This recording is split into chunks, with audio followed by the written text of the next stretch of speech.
Pra julho. Tomara que dê certo, mas o Vega, você vai ter que pegar ele numa lua boa. Tem que ver a lua. Mas tá bom. Mas é isso aí. Sejam todos bem-vindos a mais esta live. Eu sou Adolfo Clay, você está no canal Estilo Periclitante. E esse é o nosso querido Fabiano Jimenez, do canal Fabeta. O link está na descrição para quem quiser se inscrever. Ele fala sobre literatura, história, alguns bagulhos muito loucos lá no canal dele, lá, linguagem. E tá voltando pro Brasil, pela graça de Deus, né? Tá voltando pro Brasil. Fala um pouco aí, Fabetão. Salve, pessoal. Aqui é o Fabeta. Boa noite a todos que estão aí no Brasil. Eu tô aqui em Portugal. Tô prestes aí a voltar ao Brasil. Tava com saudades aí de fazer live com o Adolfo. E não, tem que fazer live. Marcamos aqui uma live para falar de uns temas aí, trocar uma ideia, dar risada. Isso aí. Já era. E aí, como a gente tava sem tema, eu coloquei essa história, literatura e temas gerais, porque a gente sempre fala disso. História, literatura e temas gerais. Você tava até falando de uma na nossa conversa aqui anterior, você tava falando de uma literatura francesa. Conta aí para nós os altos e baixos da emoção que a mulher busca da burguesia. Como é que é? Basicamente assim, vamos dar uma contextualizada. Só vai me enviando o link aí enquanto isso da live para eu divulgar também. Assim, Bora contextualizar, né? Nós estamos falando do Madame Bovary, do Flaubert. É um dos maiores clássicos da literatura universal. É um livro francês, como já o nome indica, Madame Bovary. E sobre o que fala esse livro? Esse livro basicamente vai tratar do adultério. Mas não é o adultério simplesmente nu e cru. Vai tratar de um caso específico de adultério, que é o do adultério da Madame Bovary. Qual é o contexto histórico da obra? Nós temos que pegar, a obra foi escrita no século XIX, pelo Flaubert, como eu já falei. No século XIX, nós temos a ascensão da classe burguesa, né? Da classe burguesa, da baixa e da alta burguesia em toda a Europa, o crescimento da classe operária, e nós temos ali uma classe burguesa que ela é sobretudo ociosa, né? É uma classe burguesa que pouco produz. Nós temos um retrato claro disso em obras como, por exemplo, Os Maias, o Primo Basílio. São obras que retratam essa baixa burguesia, até mesmo a alta burguesia, que é uma burguesia ociosa, que produz pouco, que é uma burguesia que nada faz além de explorar a população e ficar acumulando capital, e não é produtiva, pronto. Nessa época também é quando surge as grandes novelas românticas. Nós temos que entender que o romantismo está estourando na Europa. O romantismo é aquela corrente literária que apregoa mais os sentimentos do que a razão. Então nós temos aquelas histórias onde você tem o herói que é ultra mega apaixonado, que é capaz de morrer pela sua amada, é aquele herói que é perfeito, é idealizado, que enfrenta tudo e todos, que vai contra as condições sociais, né? Tipo, ele é pobre e ela é rica, ou ele é rico e ela é pobre, e ele quebra essas condições sociais para ir ter com ela e casar-se com ela e foge. Então, basicamente, isso aí é o romantismo. O que as mulheres burguesas faziam na época? Nós temos que lembrar que as mulheres elas não tinham um papel materno claro na casa, então elas não limpavam, não arrumavam, não cuidavam da casa, e isso estava delegado aos empregados e empregadas que viviam na casa dos burgueses. Então as mulheres burguesas, elas eram extremamente ociosas. Se os homens o eram, elas eram muito mais. Então as mulheres burguesas, elas só tinham um único entretenimento. Temos que lembrar que não tem televisão, que não tem qualquer tipo de entretenimento como celular, TikTok, nem nada. Elas têm que se entreter com alguma coisa. Haviam sim teatros, haviam sim concertos, mas isso era esporádico, era uma vez por semana, por mês, olhe lá. Então elas tinham um único grande atrativo, que eram as novelas romanescas, né? De romance. Temos grandes escritores assim dentro da literatura que escreviam romances comerciais para essas mulheres, como por exemplo em Portugal tem o Camilo Castelo Branco, no Brasil o Machado de Assis começou escrevendo assim, o José de Alencar. Então uma parte dos grandes escritores começaram escrevendo assim. Como é que eles faziam? Eles faziam um esquema de folhetim. O que é o folhetim? O folhetim é o seguinte: vamos supor que eu tenho um livro. Boa noite, cheguei primeiro. Olá, marido, amo-te muitíssimo. Face Red. Ó, tô podendo. E o que acontece? Ele concluiu o raciocínio e eu cumprimento todo mundo. O que acontece? o folhetim ele é uma forma de publicação de obras. Então, assim, ao invés de eu pegar um livro, vou pegar um livro aqui, ó, pegar o livro e publicar assim, ó, inteiro, para vender, eu faço o seguinte. Eu faço um esquema com um jornal, e o jornal, eu chego pro jornal e falo assim, ó, ou pra uma revista e falo, ó, eu vendo meu livro para vocês. E aí, por exemplo, a cada mês, eu mando um capítulo. E vai sendo assim até terminar a obra. Então, a cada mês, eles liam um capítulo daquela obra. E foi assim que mais ou menos surgiram as novelas como nós conhecemos hoje na televisão. Porque o capítulo terminava com aquele ar de suspense e de mistério para a pessoa ficar: eita, o que vai acontecer? Preciso assistir o próximo episódio. Então, eita, o que vai acontecer? Preciso comprar o próximo folhetim. Um muito famoso brasileiro desses é o Guarani. O Guarani do José de Alencar. É um folhetim muito famoso brasileiro. E esses textos eram muito populares entre as mulheres. Hoje em dia, se nós pegarmos as mulheres jovens, as adolescentes, as pré-adolescentes, elas gostam muito das fanfics. O que são fanfics? São histórias escritas por fãs, seja de grupos de música, de livros, de séries, de desenhos, de animes, que elas pegam esses personagens, essas pessoas, e começam a criar histórias romanescas e eróticas com esses personagens que elas têm delírio em conhecer, em se deitar, etc. Então, por exemplo, tem lá o cara da boy band da Coreia. Aí a menina fica olhando para aquele cara no pôster, passando a mão nele, ou o cara lá do Crepúsculo. Fica lá endeusando, idealizando, e o sonho dela é ter uma aventura tal para fazer a vida dela ter sentido e não sei o que com aquele cara. O que ela faz? Ela vai na internet e começa a ler histórias de uma menina que supostamente teve uma relação com esse rapaz, ou ela mesma produz, escreve essa história. Isso tem muito a ver com a psicologia da mulher. Isso tem muito a ver com a psicologia da mulher, a forma como a mulher sente prazer. Os homens são muito visuais. As mulheres não são tão visuais quanto os homens. O homem, se ele vê uma capa de revista assim, erótica, ele já fica oriçado. A mulher não, ela precisa ler, tem que ter todo um esmero, um negócio lá mexa. Pronto. E isso era muito comum em toda a Europa e depois também na América como um todo, esses folhetins semanais, mensais, etc. Então você imagina assim, a mulher tá lá, baixa burguesia, extremamente improdutiva, ociosa, pouco trabalhadora, não tem nada para fazer. Ela não pode circular livremente pela cidade por causa de uma série de estigmas sociais. Ela não pode passear, ela não pode se aventurar, ela não tem meios de entretenimento. O máximo que ela pode fazer é ir para casa de uma amiga, só que ir para casa de uma amiga do trabalho, porque ela tem que ir acompanhada, tem que isso, tem que aquilo, porque senão vão acusá-la disso e daquilo. Então, o meio de entretenimento dela é aquilo. Então, vamos supor que você é uma mulher da baixa burguesia francesa, morando lá no interior da França, que não tem qualquer tipo de entretenimento, qualquer tipo de divertimento, a não ser ler esses livros. E você fica lendo esses livros e compara, e começa a comparar a sua vida com esses livros, essas novelas. E você começa a perceber que a sua vida é muito pacata, muito parada, muito monótona. E você quer altos e baixos, quer lugares lúdicos, quer viver aventuras. Aventuras tanto românticas quanto sexuais. Então, você começa a comparar a sua vida e você começa a ler, por exemplo, em algumas obras, a história de um rapaz lá muito bonito, muito legal, que viu uma menina que era casada, que era maltratada, e que vai lá e rouba a esposa do outro e foge com ela, às vezes é preso, tal. E começa a idealizar isso e pensa, poxa, eu quero viver isso. Eu quero dar aventura, eu quero dar cor, quero dar emoção para minha vida.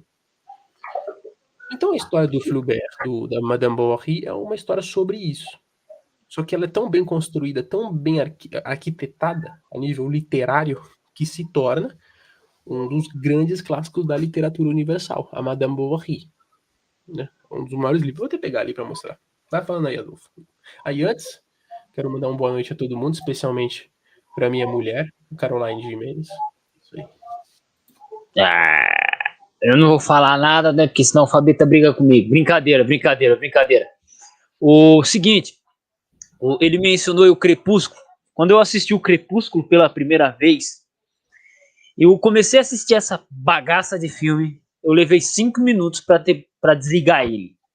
Tudo que eu sei sobre Crepúsculo foi quando Começa o filme com o carro, aí eles começam não sei o que, aí já tá o corno do vampiro lá com a menininha numa sala de aula, e aí estão falando sobre Shakespeare, e aí eu olhei e falei, isso é muita boiolice pra mim, cara, não dá, cara, assim, com todo respeito, é muita boiolice pra mim, então eu nunca assisti nenhum filme do Crepúsculo, porque eu assisti 5 minutos e eu senti vontade de vomitar. Eu queria que o Blade estivesse no filme do Crepúsculo, com todo o respeito. Eu queria que o Blade estivesse. Mas como ele não estava, tudo bem, né? Então, essa é a coisa. Mas aí o cara me vira o Batman. O vampiro do Crepúsculo vira o Batman. Falei, não, tudo bem, o vampiro do Crepúsculo virar o Batman. O Frodo do Senhor dos Anéis virar Hooligan. Mas aí eu venho e descubro que o Harry Potter, depois que saiu de Hogwarts, virou skinhead. Ah, puta que pariu, mano. O mundo tá acabando, cara. Calma aí. Aqui, ó. Vai lá. Beauvoir. Madame Bovary. Capa bem Bovary. bonita essa. Madame Bovary, do Flaubert. E eu vou ler aqui o resumo atrás, né, na contracapa. Os romances e novelas que Emma lia avidamente durante a sua infância tornaram uma romântica incurável, uma jovem sonhadora, que preenchia o seu tempo de educação no convento com fantasias de amor e avassaladora felicidade. Casou-se com um médico provincial, Charles, mas nunca conseguiu corresponder à sua devoção que o marido nutria por ela, muito menos alcançar os ideais românticos a que aspirava, condenando-se a um estado de insatisfação permanente. Emma envolve-se então em sucessivos casos de adultério como forma de escapar à vida medíocre e insatisfatória que vive com o seu marido. Mas, e aí que tá, é uma grande questão. Por que essa vida é insatisfatória e medíocre? É porque ela de fato é? Não. Não é. É porque ela idealizou tanto, consumiu tanto, ela ficou tão viciada, esse ideal de aventura romântica ficou tão inculcada, tão encrostada na mente dela, que ela não conseguia sentir prazer no casamento dela. O casamento dela era um casamento comum. O marido trabalhava, era médico, nutria um amor louco por ela, ele era devoto por ela, e ela não conseguia corresponder. Por quê? Porque não era aquilo que ela tinha por ele. Até falando um pouquinho sobre, fugindo um pouco sobre a Madame Bovary e falando do Blade, né? Você falou do Blade, não foi? Sim. Eu queria que o Blade tivesse no filme do Crepúsculo, mano. Seria muito legal. Então, cara, isso tem um pouco a ver também com como é que é a forma do... Porque todos nós queremos dar uma fuga da realidade, né? A novela, o gênero novela, quando nós vemos o que define o gênero novela dentro da literatura, é fuga da realidade. A pessoa tá, assim, cansada da realidade, ela quer fugir. Ela quer ir para lugares lúdicos, quer viver aventuras de cavaleiros, de coisas, daquilo e daquilo outro. E aí ela vai ler novela. Tanto que a novela ela é mais simples do que o romance, ela é mais simples que o conto. Ó, falando em Crepúsculo, a sua futura esposa já assistiu o filme do Crepúsculo. Cuidado com o morenão aí do lobisomem, cara. É lua cheia, hein? Não fala nisso não, putz. Dá desgosto. Vamos mudar de assunto. Até perdi o raciocínio, cara. Olha, puta que pariu. Até perdi o raciocínio. Desconcertei o entrevistado, gente. Desculpa, cara. Perdão. Vamos começar de novo. Falando. Blade, Crepúsculo. Pronto.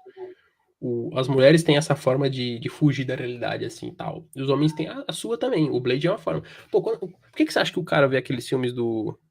Vin Diesel, dirigindo, isso, Vin Diesel, passando por baixo de um tanque, pegando fogo de gasolina, pulando de um prédio com o outro com um carro.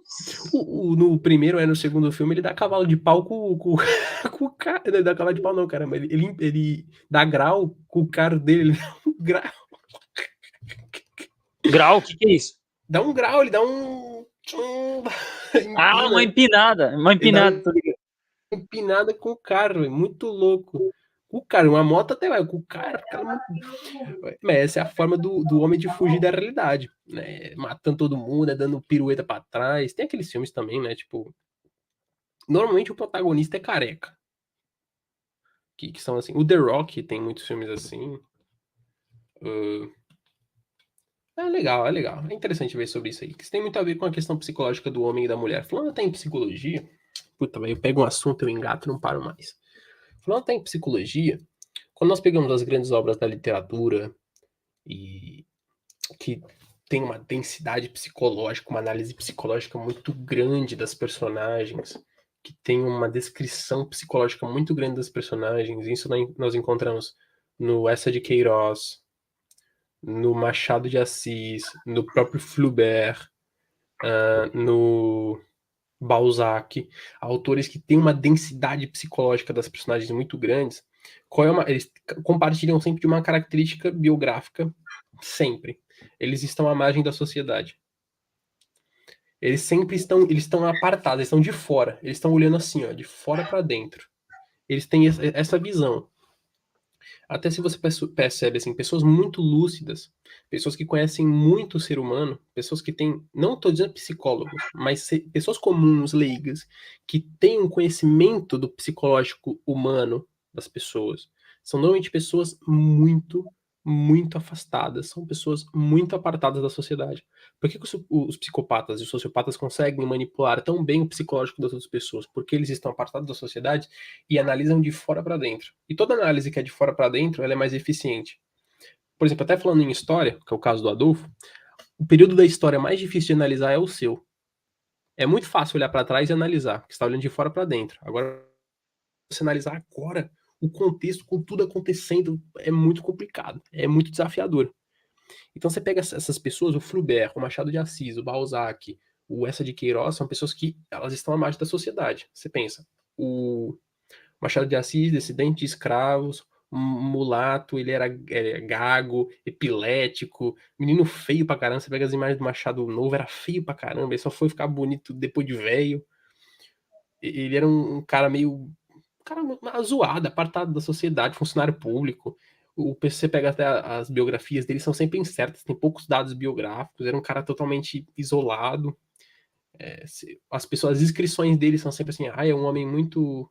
É um homem bom, legal, mas que não quer conversa com ninguém, não quer falar com ninguém, tá sempre muito sozinho. Introvertido. É um cara que se envolve pouco nos meios. O Flaubert, o pai dele era médico e ele foi criado a vida inteira no hospital. E ele sempre foi jogado de lado, porque ele não queria ser médico também, e ele era muito doente. Então você vê que é uma pessoa completamente jogada à margem da sociedade, e desde a infância sendo exposto a essa análise psicológica densa. Desde a infância. O Essa de Queiroz, ele era filho de um... Não é adultério, ele era filho de uma fornicação. Ele foi filho de uma fornicação, ele foi filho antes do casamento. Então, o pai, para esconder o Essa, o que o pai fez? O pai pegou o Essa e jogou na casa de um parente para ser cuidado lá, e durante muitos anos ninguém sabia que ele era filho do pai nem filho da mãe. Só muito tempo depois. E era um problema muito grande isso. E o Essa, ele sempre foi jogado de fora, de escanteio pela família, por causa dessa situação. Então o Essa olhava a família dele, uma família média burguesa portuguesa, de fora para dentro, não de dentro para fora. Ele não estava inserido no meio, ele estava totalmente excluído. E é isso que proporciona o Essa fazer a análise que ele faz da sociedade portuguesa. Isso é muito da hora. Isso é muito interessante. Isso é um dado biográfico que é interessante de você ver que essas pessoas compartilham sempre. Interessante. Você falou sobre a influência da literatura, por exemplo, na mente das mulheres. Eu me lembro que o professor de sociologia meu no terceiro ano, ele falou o seguinte: depois que lançaram Shakespeare, o cara lançou aquela cena lá do Romeu e Julieta, um tempo depois, vários jovens burgueses começaram a se suicidar, pô. A matarem-se. Eles começaram a se suicidar, por quê? Porque fica naquela questão do amor. E quando a gente pega, por exemplo, no relacionamento atual, por exemplo, só para focar, isso acontece nos dias de hoje. Acontece das pessoas assistirem filmes, lerem, ouvirem as pessoas mais velhas. Eu sou casado há 50 anos. E o cara, ele não consegue se casar hoje, ou o casamento dele não dura, ele entra no estado de depressão. Ele entra no estado de, assim, ele fala, por que eu não tô conseguindo vencer? O que eu tô fazendo de errado? E aí a culpa da sociedade cai sobre ele, mas por quê? Porque foram coisas desenhadas ou olhando a sociedade com base em algo que é imaginário ou algo do passado, né? Não tem como tratar as pessoas do século XXI, do ano 2023, com pessoas da década de 1950, 1940, antes da revolução sexual hippie, né? Os relacionamentos, eles são diferentes. E não adianta a gente querer andar como as regras anteriores foram. Então, é bem interessante a gente ter essa observação, porque senão a gente acaba se lascando, levando uma culpa que não é nossa, ou tentando buscar a perfeição quando ela já não mais existe. O Ellen White fala disso no capítulo sobre o casamento de Isaac e Rebeca, que ela vai falar que o casamento de Isaac e Rebeca é o casamento modelo na Bíblia. Ela fala assim que o amor do casamento é muito diferente daquele amor que nasce por um ímpeto e morre na primeira provação. Por que ele morre na primeira provação? Porque quando ele é duramente testado, ele é a hora da verdade. É a hora que ele vai ver se aquele amor idealizado que os dois sonharam, gostaram, quiseram, ele de fato é real ou se ele de fato era só uma fumaça. Né? Que é que vai se distinguir o amor da paixão. Você falou do Shakespeare, do Romeu e Julieta, uma obra que eu gosto muito para analisar, não para ler. Eu acho esse livro muito chato. Eu acho que, assim, foi uma das piores coisas que eu fiz na minha vida, ser obrigado a ler isso aqui. Mas pronto, sempre se tira bons frutos. É o Amor de Perdição do Camilo Castelo Branco, que é o Romeu e Julieta português, basicamente. O Camilo Castelo Branco, ele tem uma história muito doida. O Camilo Castelo Branco, ele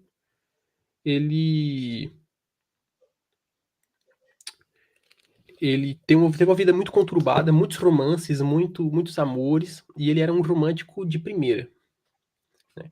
E ele ganhava a vida escrevendo livros de romance, novelas, e o público dele era majoritariamente feminino. E ele ganhava a vida dessa forma. E aí é até interessante porque ele se apaixona por uma mulher casada, doentiamente, e tenta fugir com ela. O marido descobre, pega os dois na fuga, e ele é preso. Ele fica preso aqui na cidade do Porto, na antiga prisão do Porto. Tem até uma imagem, é até a capa aqui, ó, é a imagem, né, da prisão do Porto aqui, ó, onde ele ficou Da preso. hora. Aí ele ficou preso e a mulher também foi presa e ele ia ser condenado, que é o degredo. O que é o degredo? Você vai ser mandado exilado, vai pro exílio. Vamos mandar, sei lá, pra Angola, lá pra Cabo Verde, você vai, ó, se Do lascar. Brasil. Não, você vai se lascar, meu amigo, você vai lá se lascar. Qual é o argumento de defesa dele? O argumento de defesa dele é o seguinte: ele tem 2 semanas até o julgamento. Em 2 semanas ele escreve esse livro. Caraca. Em 2 semanas ele escreve esse livro. Ele invoca e começa a escrever esse livro aqui loucamente. E aí, Ana Augusta Plácido, o nome da mulher. E aí, o que acontece? Ele escreve esse livro basicamente é um livro de um antepassado dele, que se apaixonou por uma menina, os pais não queriam deixá-la, porque eram famílias rivais, não queriam deixá-la casar-se com ele, ele então manda a menina pro convento. E ele se revolta, tal, mas basicamente no final da história acaba mais ou menos como Romeu e Julieta, né? Aquela coisa toda. E esse livro, em diversos momentos, ele tenta tocar no coração das mulheres para fazer elas sentirem a dor dele, porque ele quer usar isso como argumento para defender a sua própria causa. Tipo assim, ele tá usando esse livro, essa história, tipo, olha que história triste, que história desgraçada. Mas ele tá fazendo isso para falar o que, ó, olha a minha situação, olha como eu tô, entendam, é o amor, é a paixão. E no final ele foi absolvido. Ele e a Ana Plácida foram absolvidos e eles foram embora e casaram-se, moraram aqui em Portugal, tiveram filhos, e no final da vida ele mata-se. Ele dá um tiro na cabeça e morre. Mas basicamente o livro começa assim, é muito doido. Folheando os livros de antigos assentamentos no cartório de cadeias da Relação do Porto, li, no das entradas dos presos desde 1803 a 1805, a folhas 232, o seguinte. Ou seja, tá falando, eu estava aqui na cadeia do Porto e eu achei um documento que diz o seguinte, onde ele estava preso. Simão Antônio Botelho, que assim disse chamar-se, ser solteiro e estudante na Universidade de Coimbra, natural da cidade de Lisboa e assistente na ocasião de sua prisão na cidade de Viseu, idade de 18 anos, filho de Domingos Correia Botelho e de Dona Rita Preciosa Caldeirão Castelo Branco, estatura ordinária, cara redonda, olhos castanhos, cabelo e barba preta, vestido com jaqueta de baetão azul, colete de fustão pintado e calça pano padrez, é fim este assentamento que assinei Felipe Moreira Dias. E a margem esquerda diz no assento: foi para a Índia em 17 de março de 1807. Então ele começa o livro já dizendo: olha, achei que um documento de um tio meu, parente meu, você faz a árvore genealógica, você descobre que é tio dele, que ele foi preso com 18 anos e foi mandado para a Índia. Aí ele fala assim, ó, não seria fiar demasiadamente na sensibilidade do leitor se cuido que o degredo de um moço de 18 anos lhe dá dó.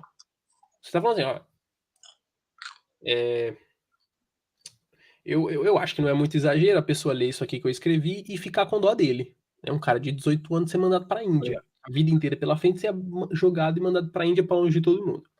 18 anos, o arrebol dourado e escarlate da manhã da vida, ou seja, aquela coisa da primavera da vida, né? As louçarias do coração que ainda não sonham em frutos, e todo se embalsama no perfume de flores. 18 anos, o amor daquela idade, a passagem do seio da família, dos braços da mãe, os beijos da irmã, as carícias doces da virgem, que se ele abre ao lado como flor da mesma sazão e dos mesmos aromas. E é a mesma hora da vida. 18 anos. Ele fica reforçando muito isso, olha, 18 anos, o cara preso por causa de amor com 18 anos. E degradado da pátria, do amor e da família. Nunca mais o céu de Portugal, nem mãe, nem reabilitação, nem dignidade, nem um amigo. É triste. O leitor, de certo, se dói. E a leitora, se lhe dissessem em menos de uma linha a história daqueles 18 anos, choraria. Tá falando com a leitora, ele quer tocar no coração da leitora. Amou, perdeu-se e morreu amando. É o resumo da história. Amou, perdeu-se e morreu amando. É a história. A história assim poderá ouvi-la aos olhos enxutos, a mulher, a criatura mais bem formada das branduras da piedade. Aqui, por vezes, traz consigo do céu um reflexo da divina misericórdia. Ou seja, ele está fazendo uma pergunta. A mulher, que é o ser mais perfeito, a mulher que foi tirada dos céus e que tem de Deus a santa misericórdia, poderia escutar essa história com os olhos secos? A resposta é claro que não, né? Essa, a minha leitora, a carinhosa amiga de todos os infelizes, não choraria se lhe dissessem que o pobre moço perdera a honra, reabilitação, pátria, liberdade, irmãs, mãe, vida, tudo, por amor da primeira mulher que o despertou do seu dormir de inocentes desejos? Chorava, chorava. Assim eu lhe soubesse dizer o doloroso sobressalto que lhe causaram aquelas linhas, de propósito procuradas e lidas com amargura, respeito e ao mesmo tempo ódio. Ódio sim. Há tempo verão se é perdoável o ódio, ou se antes me fora a melhor abrir mão desde, já de uma história que me pode acarear nojos dos frios julgadores do coração e das sentenças que eu aqui lavrar contra a falsa virtude dos homens feitos bárbaros em nome da sua honra. O que ele está dizendo assim, ó? Você que lê, minha cara leitora, chora, mas eu sinto ódio. E com esse ódio eu vou defender a honra desse rapaz e vou mostrar a hipocrisia, a contradição dos homens que o prenderam, dos bárbaros leitores, dos bárbaros que leem essa história e não se comovem. Então ele começa a usar isso aí como defesa dele. E ele é um dos grandes escritores de novelas de romance. Tanto que ele é considerado um dos maiores escritores da língua portuguesa. O professor Olavo de Carvalho dizia até, né, que tinha aprendido a escrever lendo o Camilo Castelo Branco. Eu acho chato. Eu acho isso aqui muito piegas, lamecha, sabe? Muito meloso. Isso muito chato. Mas as mulheres adoravam. Adoravam a escrita do Camilo Castelo Branco. Da hora. Samuel fez uma pergunta. Assistindo a live aqui no Rio Grande do Sul, gostaria de saber de vocês qual livro do C.S. Lewis vocês recomendam ler primeiro. Estava pensando em Abolição do Homem. O que vocês acham? Não tenho a mínima ideia quem que é C.S. Lewis. É complicado. É complicado. Mas olha, é muito engraçado isso, porque até minha mulher tá assistindo, ela vai ficar impressionada. Hoje nós terminamos de ler um livro do C.S. Lewis. Nós estávamos lendo O Cavalo e o Seu Menino, que faz parte das Crônicas de Nárnia. Tá até aqui, ó. Aqui, ó. Que inclusive eu deixo do lado do Amor de Perdição. Nós estávamos lendo esse livro e o que acontece? Eu recomendo de verdade o cara que quer começar lendo pela Abolição do Homem tem que ser muito brabo, muito corajoso e manjar muito de filosofia. Manjar muito de direito natural, manjar muito de Aristóteles, manjar de escolástica, manjar de uns bagulhos assim, de modernidade, entender qual é a visão da modernidade de que o Tolkien e o C.S. Lewis tinha. É um livro muito difícil. Eu digo isso por quê? Porque eu tentei ler A Abolição do Homem. Eu li do começo ao fim e depois percebi que não tinha entendido quase nada. E olha que eu já tinha um preparo interessante para ler esse livro. Mas eu caí de cabeça nesse livro e tentei, encarei, entendi algumas coisas, tem outras que eu não entendi até hoje, e umas poucas que eu só entendi graças à explicação de outros companheiros. Então, cara, eu recomendo o seguinte: você quer ler A Abolição do Homem mesmo? Se você quiser, tá falando, não, eu quero ler A Abolição do Homem. Faz o seguinte: pega um livro do C.S. Lewis que se chama A Viagem do Peregrino da Alvorada. É esse o livro. A Viagem do Peregrino da Alvorada. É uma das crônicas de Nárnia. Você lê esse livro. Porque lá você tem um moleque chamado Eustáquio. Acho que é Eustáquio o nome dele. E o Eustáquio, ele é a aplicação prática na literatura do que ele quer dizer na Abolição do Homem. Depois você vai ler a Abolição do Homem e entender o que ele quer dizer. Porque ele, na Abolição do Homem, vai falar dos homens sem peito, que a modernidade cria homens sem peito. E é nesse livro, A Viagem do Peregrino da Alvorada, que nós vemos uma criança criada nessa família moderna de homens sem peito. Mas se você quiser começar por outros livros, pra mim você tem que começar pelas Crônicas de Nárnia, cara. Quer pegar o Lewis? Começa pelas Crônicas de Nárnia, lê todas. Pega do começo ao fim. São 700 páginas, mas olha, lendo 15 páginas por dia, você mata as Crônicas de Nárnia aí, quer ver, ó? Vou pegar aqui a calculadora. Peço perdão por essa vergonha. Vamos ver. Lendo 15 páginas por dia. Eita, tô com pouca bateria. 15 páginas por dia durante 30 dias. Você em 1 mês e meio aí, mais ou menos, você termina as Crônicas de Nárnia toda. Compra essa edição, na época que eu comprei no Brasil, eu paguei acho que 20 conto nessa edição das Crônicas de Nárnia. Mata esse livro, é maravilhoso. Ainda mais se você for cristão, você vai amar. Mas caso você não queira começar por esses livros de fantasia, infantis, pega os livros dele sobre cristianismo, Os Quatro Amores, ele tem um livro bonito sobre Salmos, tem livros sobre a apologia do cristianismo, defendendo Jesus, são livros legais. O que é que ele fala na Abolição do Homem? Ele vai falar que a modernidade cria o homem sem peitos. O que é um homem sem peito? Um homem sem peito é um homem que não tem equilíbrio entre a cabeça e o ventre. Porque ele vai dizer que a modernidade cria homens que ou só pensam no racional, que são extremamente racionalistas, ou homens que só pensam no visceral, só pensam nos prazeres, nas sensações. Você não tem o cara que tem o equilíbrio da emoção, da literatura, da fantasia, dos contos. E isso vem muito com o que o Chesterton fala. O Chesterton fala assim, ó, mais importante do que o estudo da história é o estudo dos contos de fada. Porque o conto de fada antecede a história. Por exemplo, antes de um historiador pegar e falar, vou estudar a história de Portugal, o Camões sentou e escreveu Os Lusíadas, que é uma narrativa ficcional da história verídica de Portugal. Se você pega a história da Guerra de Troia, antes que um historiador sentasse e falasse, não, vou registrar a Guerra de Troia, veio Homero e escreveu a Ilíada. E ela é a expressão máxima do povo, dos princípios de um povo, da moral de um povo. Então ela vai muito além da história, porque ela vai além da história nua e crua. E esses poemas, essas coisas, são contadas por um povo. A história é estudada por um único membro do povo, que conta a história de acordo com a sua visão, não a visão do povo. Por isso que o conto de fada, segundo Chesterton, antecede o estudo da história de fato. E aí ele vai falar... O que ele fala lá na Abolição do Homem? Ele fala que ele recebeu um manual didático de literatura de um amigo, que pediu para ele avaliar, porque ele era professor de literatura, e ele fala, olha, eu não vou dar nome para esse livro, porque pode dar problema, mas eu vou chamar de livro verde. E ele, durante a Abolição do Homem, vai analisar os excertos desse livro e mostrar como a ideologia modernista, né, a ideologia da modernidade dentro do livro destrói as crianças. E uma criança destruída por tudo isso é o Eustáquio. Ele é um homem sem peito, só que ele é curado durante o livro O Viagem do Peregrino da Alvorada.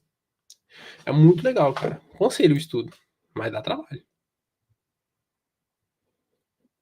Dá trabalho.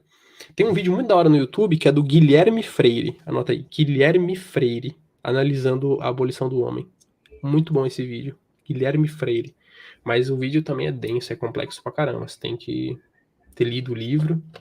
O livro é um ensaio dividido em 3 partes. É muito bom, mas muito complexo. Da hora. E é interessante essa menção que você fala sobre literatura, porque, por exemplo, eu acabei de ser comparado aqui com o professor Xavier e com o Lex Luthor, né? Me senti muito honrado, porque quando a gente fala de literatura, a gente pega vamos pegar a Marvel e a DC, personagens imaginários, inteligentes. Lex Luthor, o próprio professor Xavier, Magneto, Fera, Jean Grey, o próprio Wolverine, por mais bruto que ele seja, é um cara que fala inglês, francês, japonês, espanhol, né? O cara é fera, mano, viajou pelo mundo todo. Então, assim, são pessoas extremamente... O fundo da construção do personagem tem a inteligência como um fator muito interessante. Só que quando você vem para a literatura brasileira, já fugindo um pouquinho dessas literaturas mais distantes, me diga o nome de um personagem inteligente, por exemplo, na literatura brasileira, que a marca dele, que o traço dele, que a habilidade dele, vantajosa, seja inteligência. Só Visconde de Sabugosa. Não, mas os principais protagonistas da literatura brasileira são burros pra cacete. Mas isso é proposital. O Brás Cubas, do Memória Póstuma Brás Cubas, ele é um imbecil. Ele é um idiota. E ele é um fracassado. Ele é o maior hipócrita e o maior fracassado da literatura brasileira. E por quê? Porque ele é um retrato da sociedade brasileira. Você pega os livros ai, caramba. Do Lima Barreto também. Os protagonistas são fracassados. Os personagens são fracassados. São pessoas que fracassaram na vida e pessoas que são intelectualmente burras.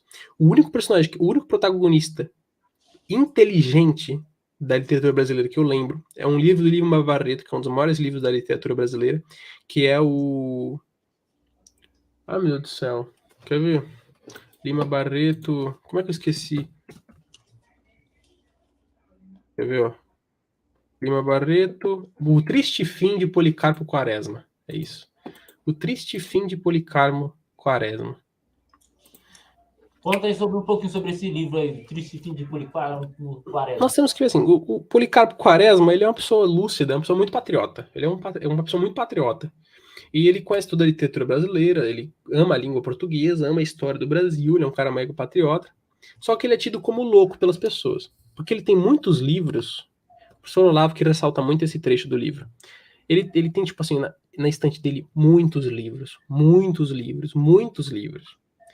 Só que o pessoal olha assim pros livros dele e fala assim: por que esse cara tem tantos livros se ele não é nem bacharel e nem é doutor? Tipo assim, por que ele tem tanto livro se a profissão dele não tem a ver com isso? Por quê? Porque pro brasileiro, a pessoa só estuda em 2 casos.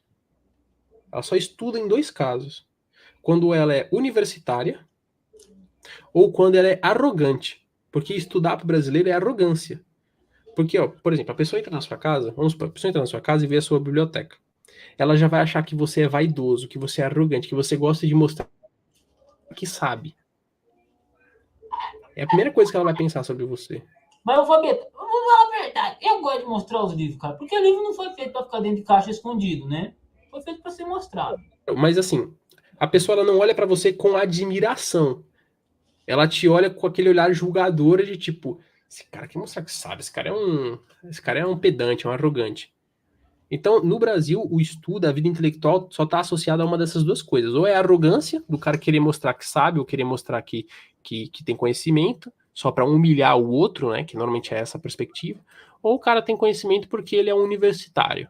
Aí você, não, esse cara é universitário, tudo bem. Você vai na casa de um médico, vê um monte de livro, você vai dar graças a Deus, né? Se você chegasse lá e não visse um único livro, é melhor começar a ficar um pouco preocupado com esse médico, né? Começar a duvidar das competências medicinais desse cara, e profissionais.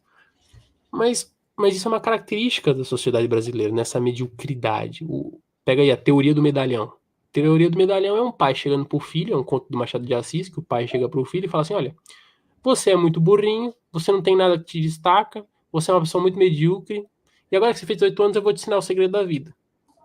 Eu vou te ensinar a ser um medalhão. O que é um medalhão? Um medalhão é aquela pessoa famosa na sociedade, aquela pessoa que tem influência. Fala, olha, você vai paparicar todo mundo, vai bajular todo mundo, só vai dizer o que os outros já disseram, só vai dizer o que os outros concordam. Se você fizer uma caridade, você vai publicar no jornal para mostrar para os outros que você fez caridade, para você ficar famoso. Se você estender o braço para uma velhinha na rua, você manda o jornal noticiar para mostrar que você é uma pessoa bondosa. Começa a paparicar o mais forte, oprime mais fraco. Ele começa a dar um monte de dicas assim que você olha e fala: Meu Deus do céu, mas é possível isso? E sim, é possível. Como é que você acha que um político ascende na carreira política? É dessa forma: é paparicando, é fazendo esquema, é se autodivulgando, se autopromovendo. Mamacote que o diga. Não, eles são. Puta que pariu. Tem uma pergunta aqui que eu fiquei um pouco cabulado, né? Mas eu não vou me responder, não. Que é assim, o sistema de cobrança de dízimo da IAG está correto na opinião de vocês? Depois de uma conversa com um amigo, fiquei muito em dúvidas. Olha, meu brother. A primeira coisa que eu lhe digo é que assim, o tema da live não é esse. O segundo é que assim, eu acho que se eu disser, eu vou ser excomungado. Então eu não vou dizer não. Deixa que essa eu respondo. Cara, é assim. É um sistema burocrático, né? O cobrar dízimo depende de igreja para igreja. Tem igreja que prefere seguir o caminho de não cobrar dízimo, tem igreja que prefere. É uma questão organizacional. O que é feito com o dízimo? O dízimo, dentro da igreja adventista, ele é dividido, repartido. É burocrático, torna mais difícil o roubo. E assim, você devolver o dízimo ele parte fica com a igreja. Não, o dízimo ele vai para bancar os pastores, que é para pregar o evangelho fora estamos no Brasil, mas o seu dízimo ele ajuda a pregação na África, ajuda a sua pregação na Arábia, ajuda na formação de outros pastores, né? Então, o que acontece? O dízimo ele é para essa manutenção. A parte dele vai para o evangelismo de rede de televisão e tal, para a manutenção do sistema. Então, esse sistema ele é burocrático, mas ele impede que haja corrupção. Ele evita. Você não tem pastores dentro da igreja adventista igual o Valdomiro Santiago e Edir Macedo, pessoas que têm um controle, que tem um jato que vai para lá. Por quê? Porque o dízimo ele serve para a manutenção dos pastores. Eu acho muito justo, porque quem vive pro evangelho tem que viver do evangelho. Então, um pastor na igreja adventista cuida de 6, 7 igrejas, até 10 igrejas. Tem pastor que cuida de mais igrejas. E não é igreja uma do lado da outra, é um campo que chega a cobrir quase 70 quilômetros da casa dele. Então, por exemplo, eu vou pegar a questão aqui de Caçapava. Tem uma igreja em Caçapava Velha, uma igreja no Vila Elmira. Só do Vila Elmira até Caçapava Velha são 25 quilômetros. Aí, o cara que cuida dessas igrejas, ele cuida também da igreja do Galo Branco, que fica em São José dos Campos, Santo Inês, Jardim Ismênia, e eu acho que mais uma outra igreja. Aí você soma só isso que eu estou falando para você, cobre 50 quilômetros. Imagina o cara ele ter que viajar 50 quilômetros para atender uma igreja. Não é pouca coisa, mano. É cansativo. Então, o homem que vive pro evangelho, ele também tem o direito de viver. Então, a igreja ela seguiu por esse caminho. E eu acho correto, eu acho até justo. Né? O cara estudou, pagou, se formou, passou nos crivos de escolha para ser pastor. Não tem problema o cara viver disso. Né? E se administrar bem, se ele conseguir desenvolver a função, parabéns, ele merece o salário dele no final do mês. Assim como pedreiro, assim como historiador e como qualquer coisa. Entendeu? Mas, voltemos aí ao tema da live. Você estava falando sobre literatura inteligente, o Brás Cubas, Policarpo então, a literatura brasileira é caracterizada por essa mediocridade intelectual. Até o professor Olavo falava muito, né? Pega aí o imbecil coletivo do professor Olavo de Carvalho, é isso. É um monte de gente inteligente que se junta para ficar paparicando uma outra, elogiando uma outra, afagando uma outra. E aí eles começam a afagar um ao outro e eles começam a imbecilizar um ao outro. Aí começa um processo de imbecilização um do outro, aí vira um imbecil coletivo, né? Todo mundo fica junto pelo imbecil coletivo. Exatamente. Era esse o ponto que eu queria chegar, porque, por exemplo, eu trampo na construção civil desde 17 anos de idade. Essa história eu tenho orgulho de contar, porque eu tenho orgulho de ser pedreiro. Só que eu tava numa obra e eu mostrei um vídeo meu, o cara falou, mas esse monte de livro aí, você já leu tudo ou é só para mostrar? É só para mostrar, só, sabe? Tipo, comprei, gastei dinheiro, comprei livro escondido da mulher e tal, só para estar aqui na estante aqui, mostrar para os inscritos do canal que eu tenho, né? Pelo amor de Deus, né? A gente fez 2 faculdades, estudou, a gente tenta ajudar as pessoas com tradução bíblica, com história, para fazer uma live dessa aqui, para um cara chegar para mim e perguntar se eu li os livros. Então, a mediocridade é isso. Então, é complicado. É complicado. Essa questão do sistema brasileiro é muito complicada. É uma questão cultural muito problemática.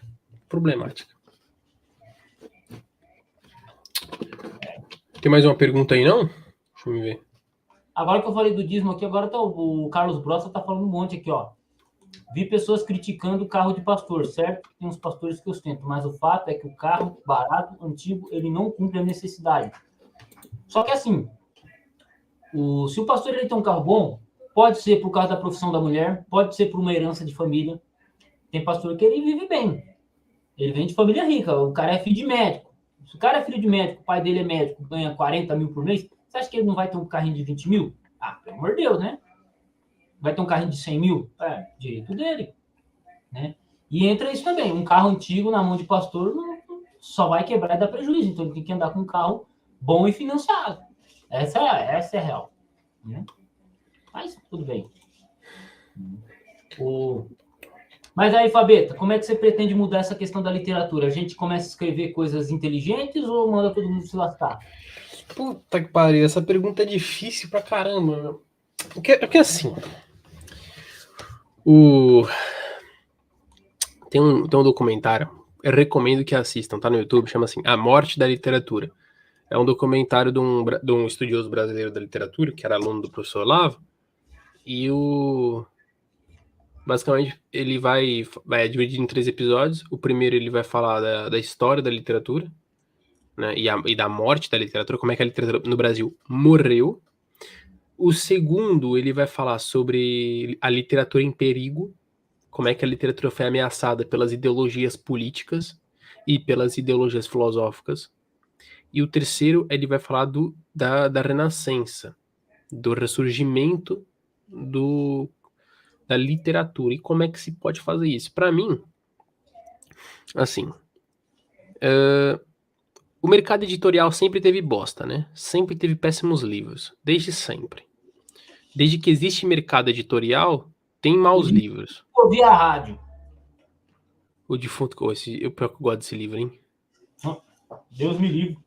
É que eu li quando era criança, eu gostei desse livro. Mas presta atenção. Desde que existe o mercado editorial, que nós temos que entender que antigamente não existia um mercado editorial. O cara escreveu um livro, assim, primeiro que ele tinha que ser dotado de um conhecimento, de um know-how tão grande, e segundo, ele tinha que ser uma pessoa tão rica, porque para ele financiar o material exigido na confecção de um livro, se você pegar os grandes livros da literatura latina e grega que chegaram até nós hoje, são pouquíssimos autores, a maioria fragmentários, ou seja, você não tem um livro inteiro do Zezinho de Arimateia, ou do Zezinho de Éfeso. Você não tem. O Zezinho de Éfeso deixou 2, 3 páginas e são meio rasuradas. A lírica grega, nós não temos praticamente nada. O que nós temos é totalmente fragmentado. O único que nós temos quase completo, eu não lembro, acho que eu tenho aqui anotado, calma aí, nesse caderno aqui que eu tenho de História da Literatura. Eu cheguei a ler um livro dele, mas eu não lembro. Calma aí. Não é isso aqui, não é isso aqui. Calma aí que eu já falo aqui o nome do autor grego. Que é teatro. Píndaro, é o Píndaro. Era um cara que escrevia uma lírica sobre as Olimpíadas gregas e foram as únicas que chegaram praticamente intactas. E tem muitas partes faltando, mas foi a que chegou mais intacta. Até nisso nós vemos o agir de Deus na preservação do texto bíblico. Porque você pega grandes obras da literatura universal, por exemplo, quantas Ilíadas de Homero nós temos e quantos Novo Testamento nós temos. Isso é muito importante. Então, assim, pro cara escrever um livro, ele tinha que ser um cara muito brabo. Então, dificilmente sairia um livro ruim. Porque pro cara escrever, ele tinha que ser o brabo. E aí, só que surge o capitalismo, mercado editorial, mercado do entretenimento, tem que se escrever livros, e aí surge toda essa questão folhetinesca que eu falei. No Brasil, tiveram péssimos escritores. Na América Latina, péssimos escritores. Na Europa, péssimos escritores nessa época. Em que produziam mesmo para vender. Só que essas pessoas, esses livros, eles passam. Vocês têm que entender uma coisa, esses livros, eles passam. O que ficam são os clássicos. É como o Camões fala, são os que por obras valerosas se vão da lei da morte libertando. É aquele cara que faz um negócio tão cabuloso que não dá pra apagá-lo da história. Ele tá ali. Por exemplo, o Camões, ele fez um bagulho que ninguém mais fez. Ele tá lá, tá na marca registrada na história. O Flaubert escreveu aqui a Madame Bovary e ninguém tira a coroa dele no panteão de clássicos da literatura. O Homero, da mesma forma. Esses livros sempre vão estar lá. Você pode tentar apagá-los. O Eduardo Gibson, do História Declínio e Queda do Império Romano, né? Exatamente. O cara tá lá, entendeu? Você não pode tirá-lo de lá. Você pode fazer o que for. Você pode até refutá-lo, mas mesmo assim você não consegue tirá-lo de lá. Não consegue. Você pega até o Declínio e Queda do Império Romano, tem muitas coisas ali que estão defasadas, que já estão desatualizadas e já foram comprovadas como errôneas ou equivocadas, mas o livro não sai dali, ele tá ali, é referência. É o básico, ó, você quer entender o que tá rolando na academia? Lê esse cara aqui primeiro, é igual o nosso querido da linguística, o Saussure. O Saussure escreve um monte de coisa que não tá certo, mas ele é o cara. Ele tá ali no panteão, ele conseguiu o sou. É o que por obras valerosas se vão da lei da morte libertando. E aí que tá. Essas obras medíocres, elas vão passar.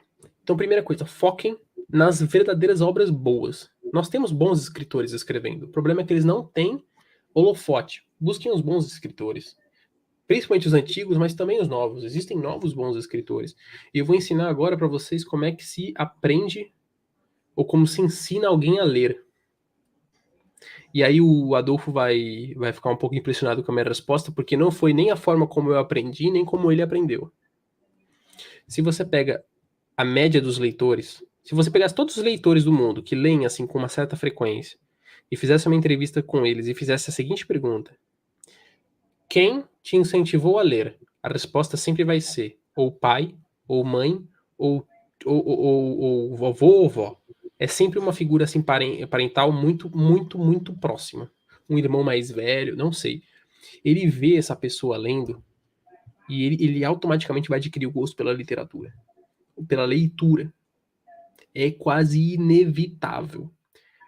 Só que aí tem uns malucos, que nem eu e o Adolfo, que cresceram no lar. Por exemplo, na minha casa não tinha um único livro. Na minha casa não tinha nem Bíblia. Aí você pergunta assim, como é que você começou a ler? Eu não sei. Acho que eu era muito curioso. Mas se disser assim, eu não sei, foi Deus. Não sei. Mas para mim a única forma de salvar é assim, é ensinando as crianças a lerem a literatura. E não é esperar que o Estado faça isso. Maluco, o Estado é o maior assassino de leitores do mundo. O Estado é o maior assassino de leitores do mundo. Você pode dar a obra que for na mão do Estado. Fala assim, ó, toma aqui, ó, Os Lusíadas do Camões, o melhor livro da humanidade. Toma aqui, pá. Se o Estado for ensinar isso pra criança, você vai odiar os Lusíadas com todas as forças que ela já teve. É inevitável. É inevitável. É inevitável, mano. Eu lembro que a minha professora de português me fez odiar português até Pedro Apolinário. Hoje eu só não odio, né? Eu não odeio o estudo da língua portuguesa, da gramática e tal, por causa de um cara chamado Pedro Apolinário. Mas desde a quinta série, minha professora de português conseguiu fazer eu odiar a língua portuguesa. Eu passei todo o meu ensino escolar odiando português e não me esforçando para nada. Para nada. Para nada. Né? Então, eu brinco, né? O defunto que eu vi a rádio, né? Então, eu gostei desse livro porque eu li porque eu quis. Não, eu vou ler, eu achei e fui ler. A professora me obrigou, minha professora de matemática me obrigou a ler essa bagaça. Só que uma questão é, cada pessoa, e essa é a dificuldade de fazer a pessoa ler, cada pessoa, ela tem uma maturidade e ela tem um gosto por leitura. Então, não adianta você querer, por exemplo, vou dar um exemplo de Luiz de Camões, que o Fabeta enfatizou aqui. Eu só fui ler Camões com 29 anos de idade. E porque eu estava cursando História e porque eu estava estudando o período lá das grandes navegações. E como eu já sabia que Luiz de Camões fazia parte disso, eu falei, eu quero ler isso aí para entender o pensamento do português. Mas não foi um livro que eu li e falei, nossa... Que delícia! Que delícia. Não, tem pontos da narrativa que eu achei legal, interessante, mas não é meu tipo de leitura. Então, me obrigar a ler Camões, por exemplo, eu vou odiar pro resto da vida. Eu li porque eu entendi e eu tive que ter maturidade. Ao contrário do Fabeta, que leu com menos de 13 anos de idade. É diferente. Então, o gosto de literatura do Fabeta é diferente do meu. Aí, por exemplo, eu li Edward Gibbon e achei fascinante. Eu não sei se o Fabeta já achou tão fascinante, ou se ele já leu. Por quê? Por exemplo, eu não li o Edward Gibbon, mas, por exemplo, eu li a Cidade Antiga. Sim, aí, ó. Eu achei maçudo. Por exemplo, eu achei maçudo. E eu já não gostei muito. Eu já achei isso fascinante. Tipo assim, a gente tava falando sobre outro livro lá, A Ideologia Alemã, do Karl Marx. Foi um livro do Karl Marx que você leu? Qual foi? Não lembro. Foi o Manifesto do Partido Comunista? Não, Manifesto eu não li, não. Foi um livro que eu e você lemos. Eu acho que foi algo Ideologia Alemã, alguma coisa assim, né? Um livro que ele fala sobre isso. Eu odiei o livro. Falei, eu achei interessante. Por quê? Porque eu tô ligado com a questão política. E Karl Marx escreve fácil nesse sentido. Mas para um cara que está acostumado a ler os Maias, Lusíadas, Fernando Pessoa, olha para o Karl Marx e fala, isso é um baitola. Né? Isso é bicho pequeno. Então, a questão da leitura ela é muito complicada, porque cada pessoa tem um tipo de leitura, e cada pessoa ela vai ter uma maturidade para a leitura independente da idade. Então, eu fui começar a ler mesmo, começar a estudar pesado por mim mesmo, depois dos 20 anos de idade. O Fabeta já estuda pesado desde os 12, né? Então, sabe? Eu vou dizer também assim, na minha vida, eu não tive grandes, tipo assim, grandes exemplos. Mas eu tive grandes e grandes, assim, vou dizer empurrões, vai. Por exemplo, eu conheci um professor que era muito brabo, e eu, às vezes, eu via lendo muito. Ou, por exemplo, uma vez o meu padrinho faleceu. O meu padrinho era um gênio. O cara era muito inteligente, muito estudado, um homem de muita cultura. Amava um Tião Pardinho. Só que, tipo assim, eu pensava, esse cara, ele como é que o Camões fala, de muita experiência acumulado. Então ele é um cara que tem, assim, aquela cultura, aquela sabedoria popular. É aquele cara que viveu muito. Mas um dia, quando ele falece, eu vou revirar as caixas dele. Maluco, o tanto de livro de história do Brasil e o tanto de livro de literatura que eu encontrei brasileira. Não tá escrito, eu achei Machado, Clarice Lispector, Lima Barreto. Eu comecei a ver aquilo e falei, caramba, meu padre era um gênio e eu não sabia. E o cara era muito bravo, porque assim, eu parto do pressuposto que ele leu tudo aquilo.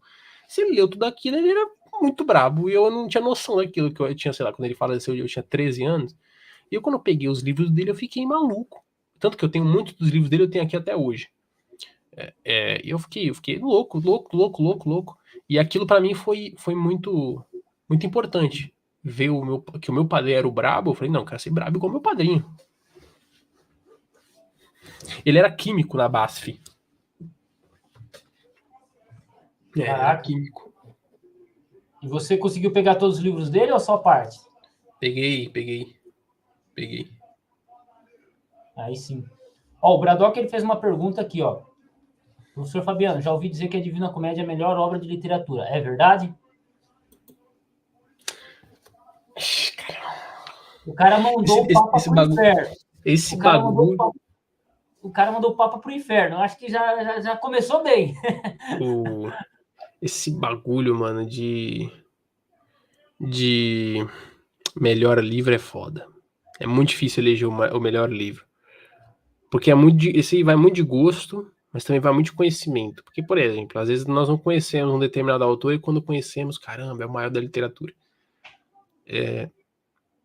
O grande crítico literário Harold Bloom disse que o maior de todos é o Shakespeare. Eu já conheço outras pessoas que dizem que é o Homero, que o Homero tá lá em cima e ninguém bate o Homero. Já vi muita gente falar que o maior escritor da literatura do mundo é Moisés. Você pega a Torá, Pentateuco, você fala assim, mano, isso aqui é a maior obra da literatura universal. Ou tem gente que fala que já é o Virgílio, né, que escreveu a Eneida. Eu, se for dizer qual é o maior escritor da... Assim, é complicado. O meu livro favorito é Os Maias, mas eu não acho que é o melhor, mas é o meu favorito. Agora, o melhor... Se você pega o História da Literatura Ocidental do Otto Maria Carpo, aqueles 4 calhamaços enormes, ele vai dizer que os Lusíadas é superior à Divina Comédia e vai justificar dizendo que o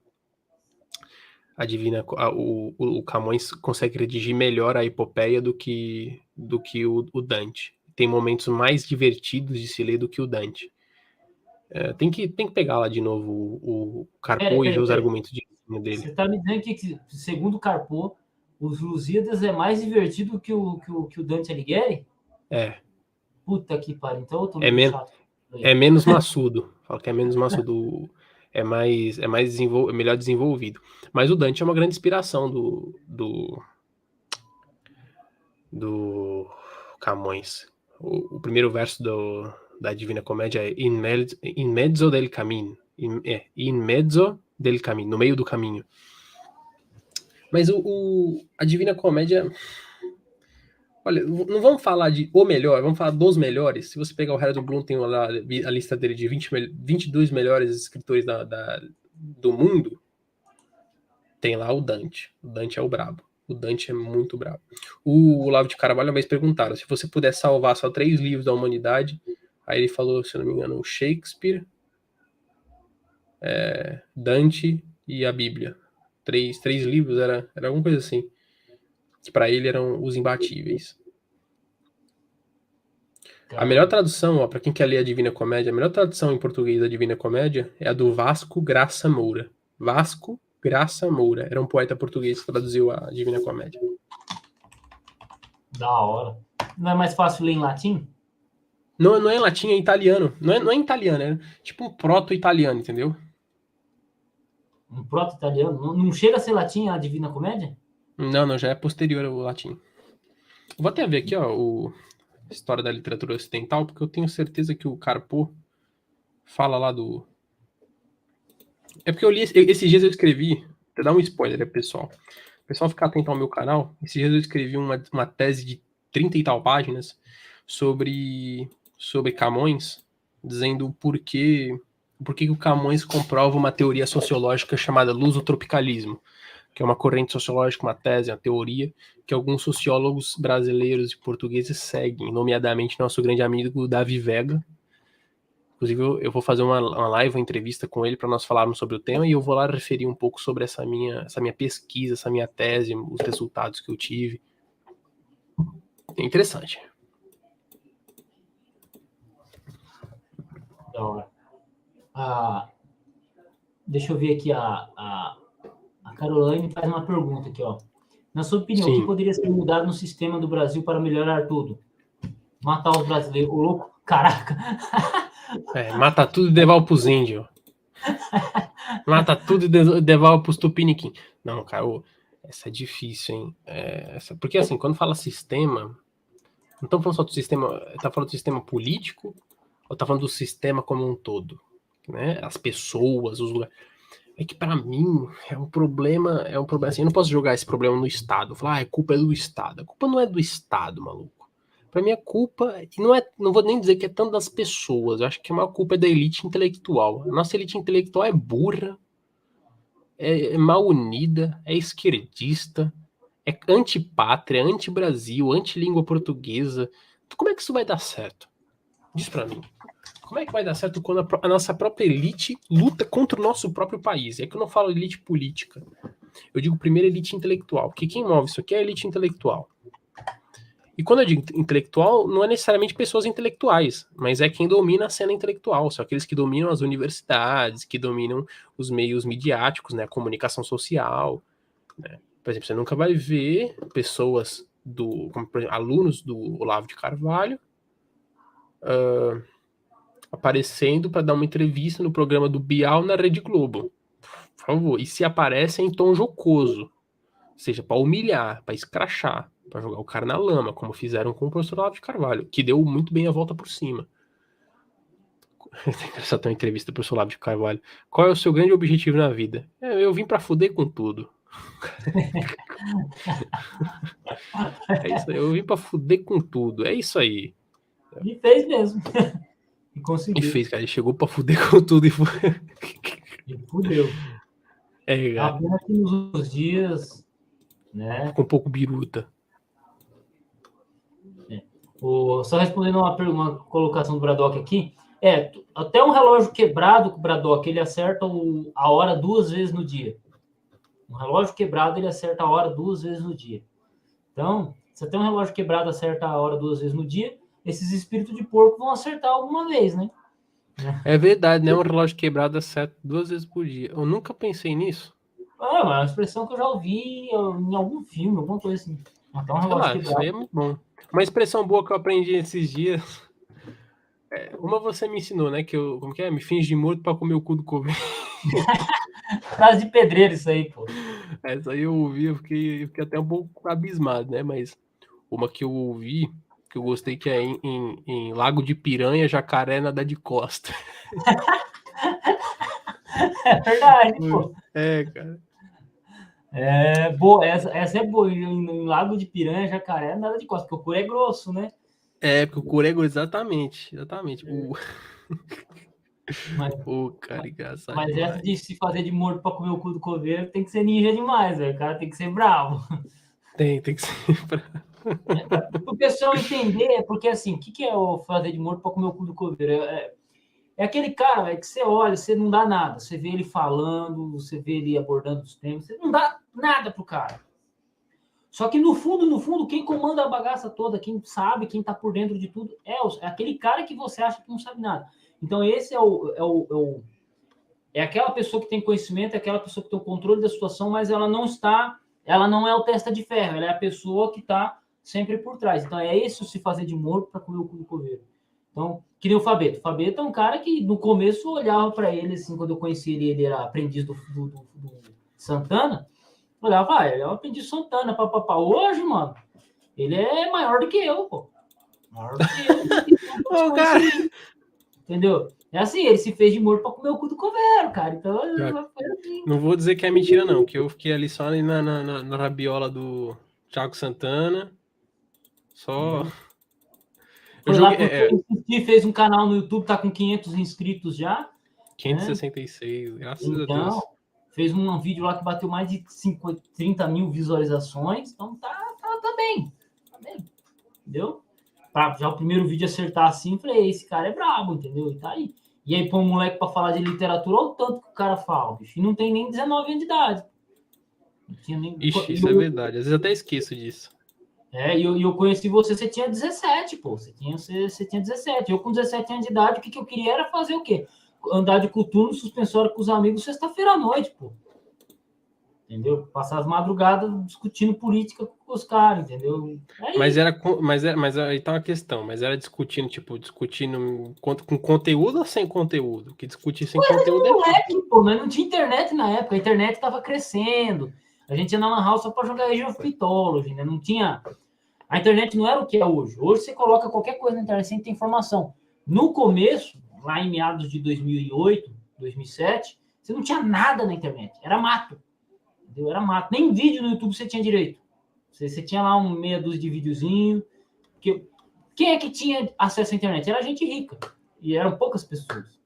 Então, a maneira como a gente lida com informação hoje é completamente diferente. O contexto que você está hoje, Fabeto, é muito mais propício para a pessoa que tem conhecimento, que quer buscar conhecimento, porque ela consegue crescer. A gente não, mano. Eu, por exemplo, vim de uma cidade pequena, Leme, você não tinha muita informação sobre as coisas. E se você não tinha alguém que tinha essa informação, se fudia.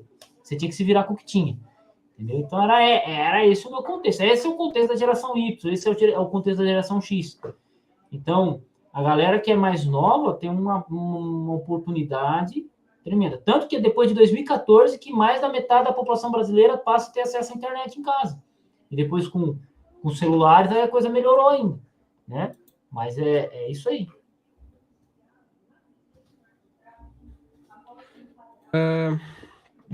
Então, a gente, dentro do nosso escopo, era com algum conhecimento, mas não nem de longe perto do seu, velho. Você, com 18 anos de idade, você consegue discutir um bagulho que eu jamais discutiria com 17 anos de idade, 18.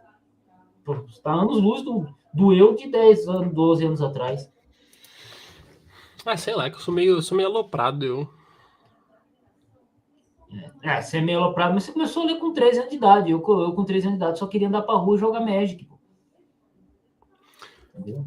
Mas eu também, eu com 13 anos, é que eu gostava de fazer os dois, né? Vou jogar Magic da hora. Você jogou Magic, pô? Cheguei a jogar um pouco. Não, mas você não jogou igual eu, mano. Eu andava, fazia cidade, Eu comprava jogava carta. Yu-Gi-Oh! Jogava Yu-Gi-Oh! Igual um doente. Mas Yu-Gi-Oh! É uma bosta, mano. Quando eu aprendi a jogar Magic com 12 anos de idade, eu falei, bicho, isso aqui é louco, hein? Isso aqui é a vida.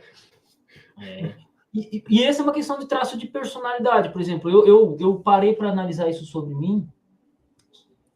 Pode parecer uma questão um pouco arrogante da minha parte, mas eu pensando, cara, por que eu fui estudar grego? Por que eu cheguei onde eu cheguei no grego, dentro da crítica textual? Um bagulho muito louco. Só que aí eu voltei. Quando eu tinha meus meus 9, 10 e 11 anos de idade, mano, porra, cara, eu bagaçava na matemática, cara. Não tinha quem bagaçar, não tinha quem vencesse de mim na matemática na minha sala. Na minha sala ou na minha escola. Então eu caía de cabeça. Depois, com 12 anos de idade, eu fui para Leme, conheci o Magic, eu caí de cabeça no Magic, mano. Eu respirava Magic, eu acordava cedo, ia lá, mexia nas cartas, tentava desenvolver combinação, e, tipo assim, dentro do meu limite. Então eu sempre fui um cara que caía de cabeça naquilo que eu estava fazendo. Depois, quando eu comecei a usar. Depois, quando eu comecei a usar botas, né, que com 16 anos de idade eu comprei o primeiro par de coturno do meu vizinho que era punk, e aí formei meu grupo de jovens carecas, né, para quem não sabe, e assim, coisa de adolescente, todo adolescente normal faz isso. Então eu sempre fui muito nesse sentido, era um grupo de carecas, mas que não raspava a cabeça, né, era engraçado, ninguém raspava a cabeça, eu já raspava, um outro amigo meu também raspava, mas não era todo mundo. E aí eu percebi que eu tenho essa coisa de que quando eu começo quando eu caio de cabeça nisso, eu martelo e vou até o fim. O duro é que o grego não tem fim, né? Nem grego, nem o hebraico, nem o latim, nem a literatura, não tem fim, né? É inesgotável. É inesgotável. E aí eu percebi, falei, agora eu entendi por que eu cheguei onde eu cheguei.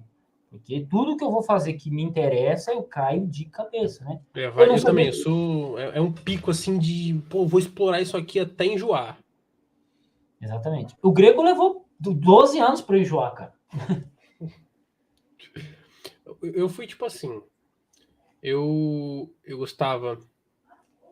gostava muito de história na escola.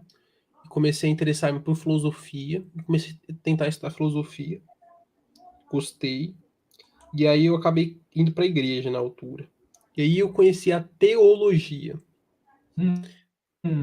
Né? A teologia sistemática. Teologia escolástica, sistemática. Comecei a estudar aquilo, gostei bastante.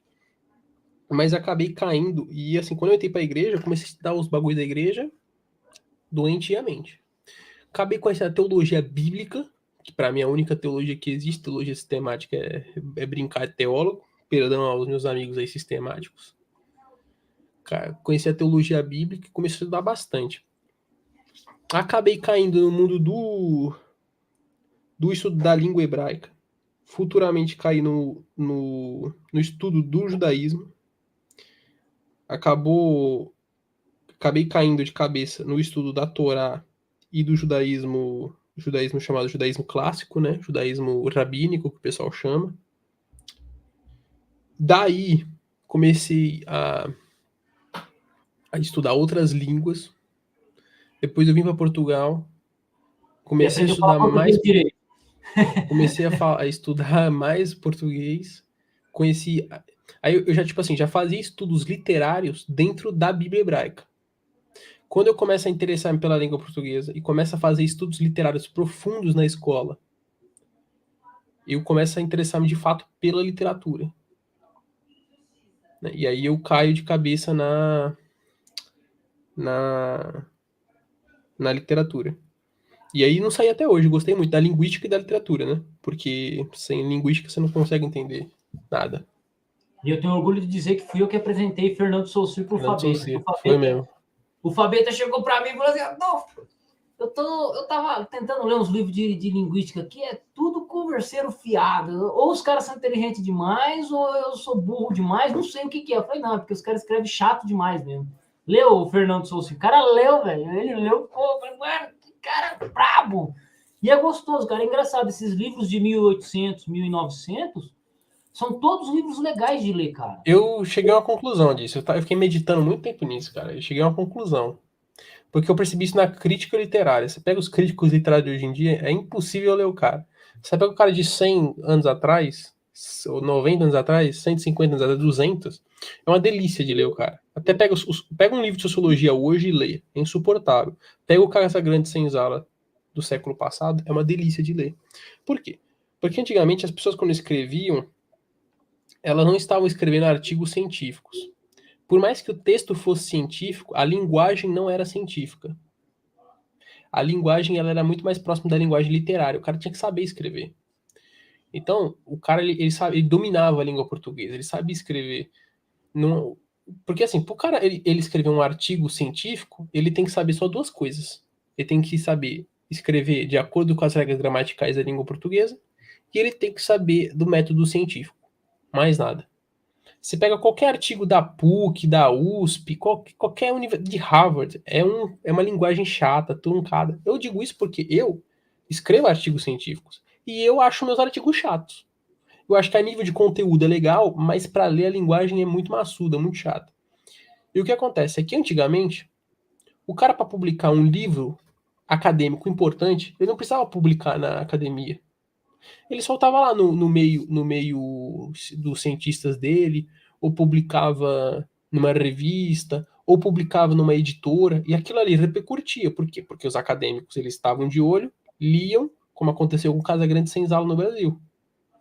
Só que o que acontece é que, hoje em dia, para sua produção intelectual ter validade, para sua produção intelectual ela ter algum tipo de prestígio, você é obrigado a publicar no meio acadêmico. Se você não publicar no meio acadêmico,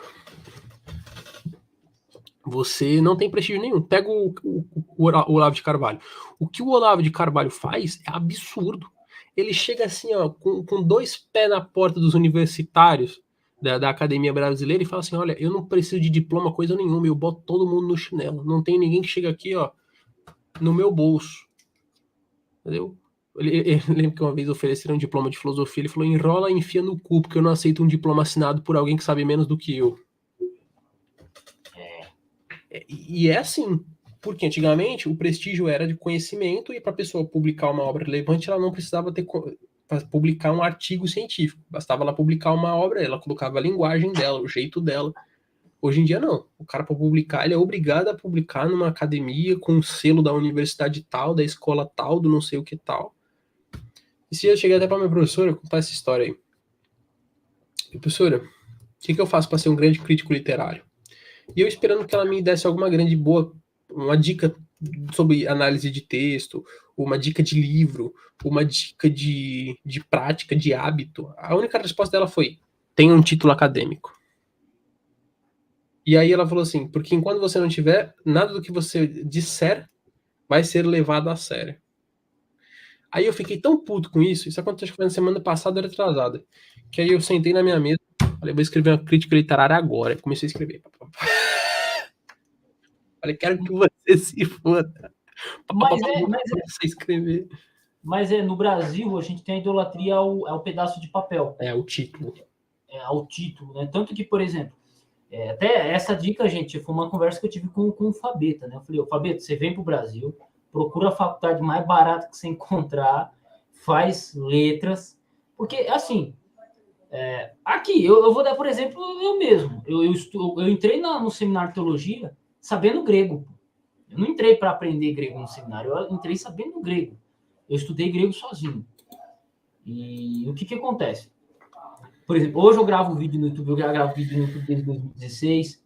tenho a formação em teologia, hoje tenho formação em história, eu não ganho dinheiro com história e não ganho dinheiro com teologia, basicamente.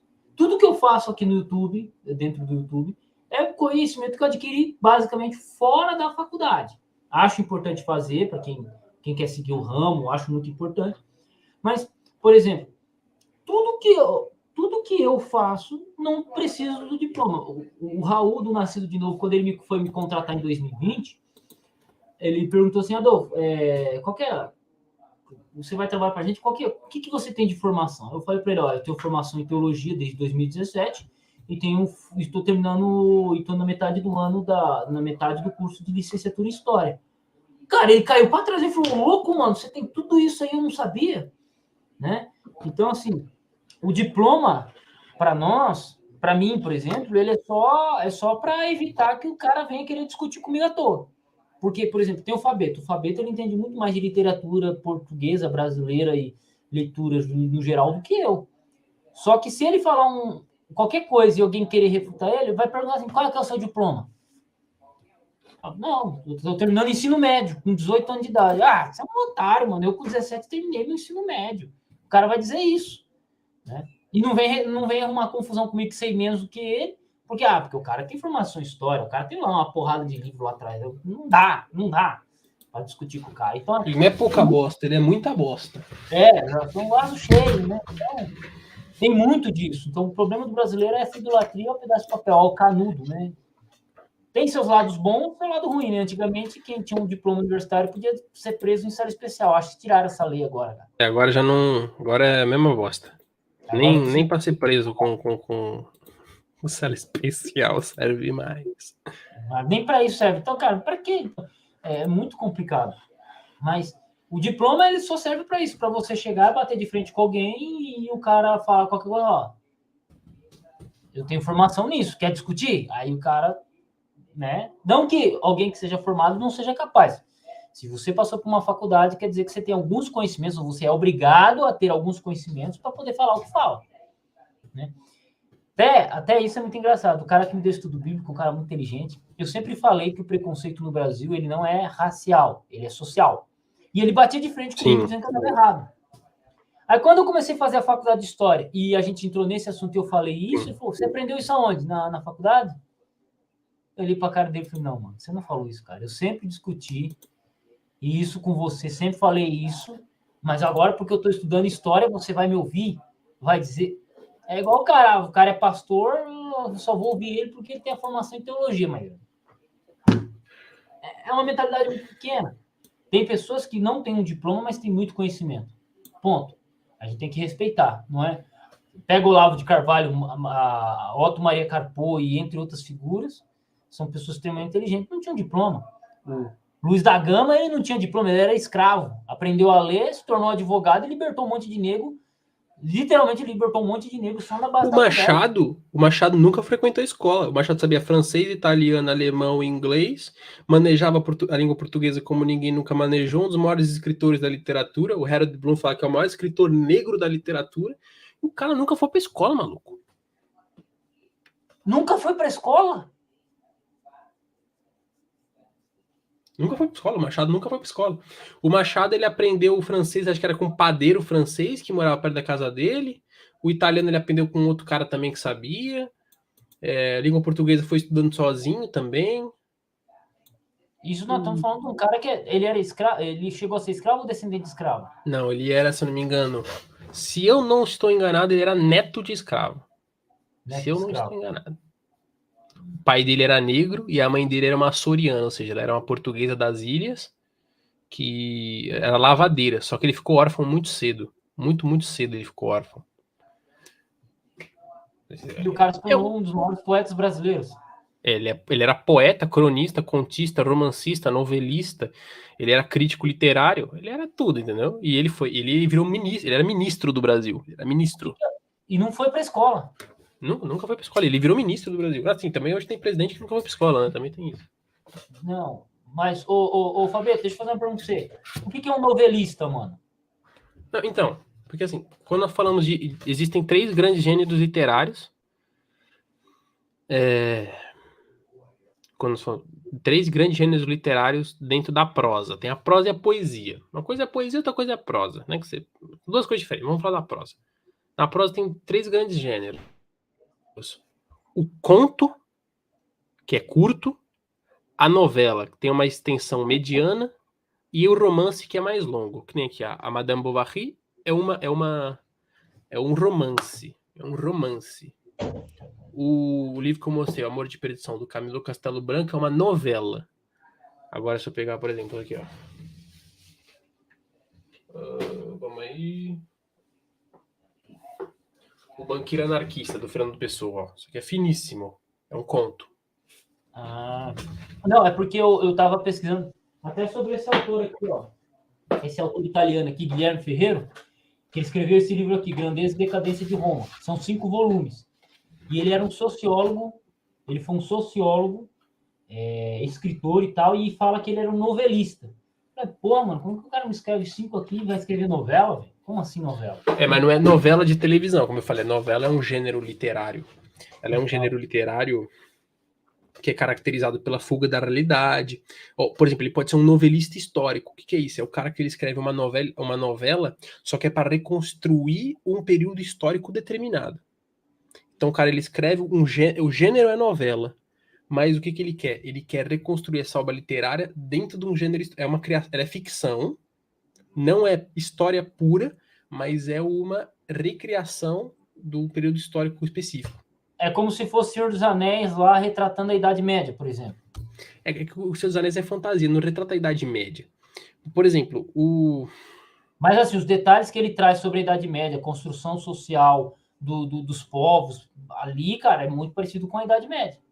Né? Os bárbaros. Sim, isso sim. Mas ele não é. É mais do que isso, é porque o cara ele reconstrói mesmo fidedignamente o contexto histórico. Por exemplo, esse aqui, ó. É só tirar os magos, os elfos, os orcs e tá tudo resolvido. As maiores histórias, as maiores novelas históricas da literatura portuguesa são essas duas aqui. Eurico o Presbítero e o Bobo. Foram escritos pelo maior historiador português que já existiu, o Alexandre Herculano. Então você tem obras do Alexandre Herculano que são livros de história como qualquer outro, né? Livros de história técnicos. Por exemplo, aqui em casa, aqui a série dele, A Inquisição em Portugal, do Alexandre Herculano. São 3 tomos, né? Esse é um dos 3 tomos. E ele tem obras de ficção. Por exemplo, essa aqui, Eurico o Presbítero, vai falar da queda dos visigodos pelos mouros. Pelos mouros. Né? O Eurico Presbítero vai falar sobre isso. Então, você tem uma reconstrução histórica muito fidedigna e, em cima desse contexto histórico, dessa construção histórica, uma criação literária. Então, o cara pode ser um novelista histórico muito bom. Você pode pegar, por exemplo, o Walter Scott, é o maior novelista histórico da literatura inglesa. Você pega os livros dele sobre romances sobre piratas, aquilo é reconstrução histórica pura dos piratas. Como é que é o nome do negócio aí? Que? Do inglês aí, do pirata aí? Walter Scott, com 2 T's. Se quiser esse português também, que é o brabo, é Alexandre Herculano. Ele era escocês, mano. Os escoceses são bravos, hein? Ele era. Ele era, assim, muito bravo. Ele viveu na época de ouro da pirataria, por isso que ele escreve muito assim. Sim, e são novelas históricas muito bravas. Ele tem muitos livros históricos. Tem um livro histórico do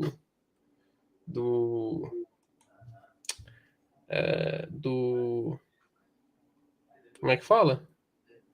Do Essa, que é a Ilustre Casa de Ramírez, que é um romance, e dentro do romance tem uma novela histórica, que é a história do Tructecindo Ramírez. Interessante essa discussão, hein? Os anões, tá ligado que os anões nas Crônicas de Nárnia, eles são uma espécie, nas Crônicas de Nárnia, perdão, no Senhor dos Anéis, eles são uma espécie em extinção.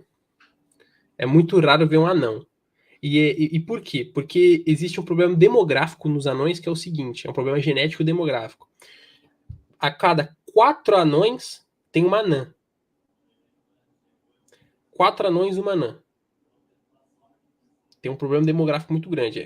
Na Rússia tem um problema mais ou menos parecido com esse. Tem mais russas do que russos. Então são quatro anões para uma anã. E as anãs têm barba. As fêmeas dos anões, o Tolkien fala isso mesmo, elas têm barba. Ela fala assim, você olha para uma anã e olha para o anão e não vê a diferença. Você só sabe a diferença num momento. É na hora da guerra. Porque na hora da guerra elas ficam em casa e eles vão para batalha. É a única diferença, porque a nível de aparência, a anã ela é parecida com o anão. Tanto que no Senhor dos Anéis, o Gimli, se eu não estou enganado, ele fala que as mulheres anãs têm barba. E o Legolas, que é o elfo, dá risada dele. Complicado, hein, cara. Aí o cara tem que achar uma grandona pra resolver o problema.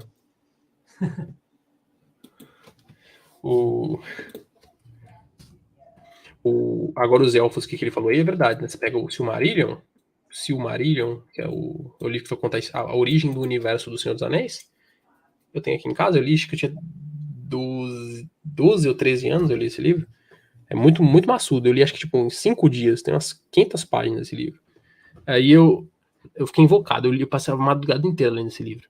Não entendia quase nada, mas eu gostava. Os elfos são imortais, né? Os elfos são uma criação de Ilúvatar. Ilúvatar é o deus do Senhor dos Anéis, né? Deus mesmo. Ele é uma criação, eles são seres imortais. É diferente dos homens que são mortais. E eles são criados bem primeiro que os homens. Os elfos são criados primeiro do que os homens. E os elfos têm uma diferença dos homens que é a seguinte: a condição de imortalidade dos elfos é uma maldição. E a condição de mortalidade dos homens é bênção. É muito interessante isso. É muito interessante. Que um elfo, para poder amar alguém, tem que deixar a imortalidade.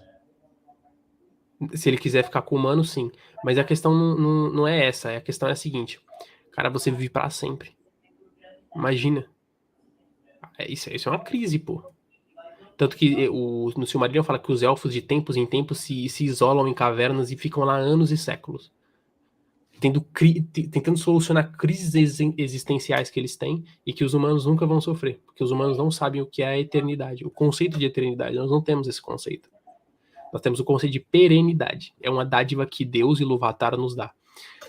Muito interessante. É uma obra muito cristã, o Senhor dos Anéis. Por exemplo, Eru, ou Ilúvatar, quando ele cria o mundo, ele cria lá os anjos, né? Os anjos, entre aspas, né? Tipo, ele cria lá uns seres de luz, de perfeição, e dá para cada um uma nota. Um trecho de uma música. Eles começam a cantar todos soantes, todos ali em sintonia. Tem um anjo muito pedante que queria se destacar mais do que os outros e começa a cantar uma música própria, que destoava da música que Ilúvatar lhe deu. E essa música começa a gerar causa entre as outras, porque ela não está em harmonia, não é a música que Ilúvatar lhe havia dado. E aí começa um processo de rebeldia desse anjo. Anjo, entre aspas, é um ser de luz, contra o Ilúvatar. É muito legal. Da hora, cara. E os magos lá? Que nós temos o Gandalf, o Brabão. São anjos. Por isso que eles são imortais, né? O Gandalf, por exemplo, pega o Gandalf. O Gandalf, ele no primeiro filme ele morre. Né? No primeiro livro ele morre. Ele vai lutar lá contra o Balrog, que também é um ser mais antigo do que a própria Terra-média. E ele vai enfrenta-o e morre.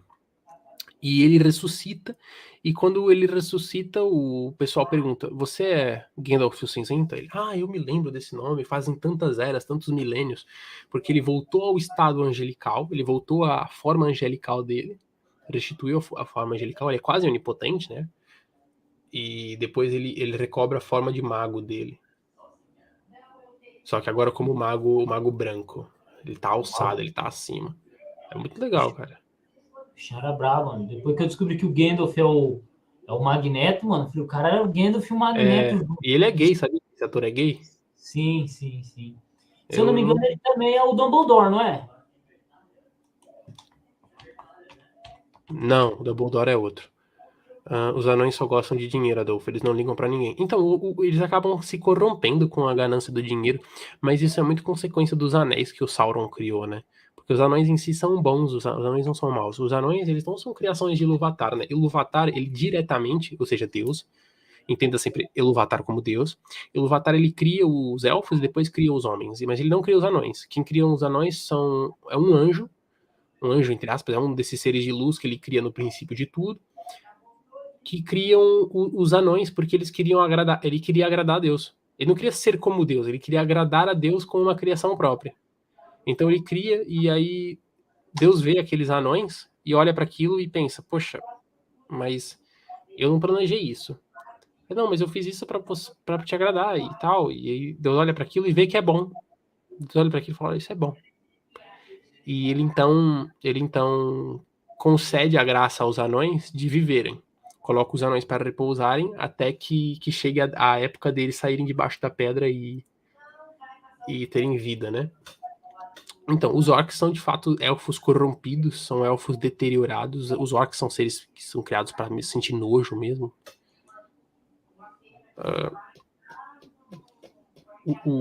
Porque o elfo, vamos falar de elfo. Existem dois conceitos de elfo dentro da literatura. Não estou falando da literatura de fantasia, mas dentro da mentalidade inglesa. Tem aquele elfo que parece um duende, tipo o elfo do Harry Potter. Aquele bicho estranho, escroto, parece o Gollum dos Seus Anéis, aquele bicho estranho, orelhudo, que ele é um elfo. Ou aquele elfo do Tolkien, que são seres altivos, majestosos, altaneiros, brilhantes.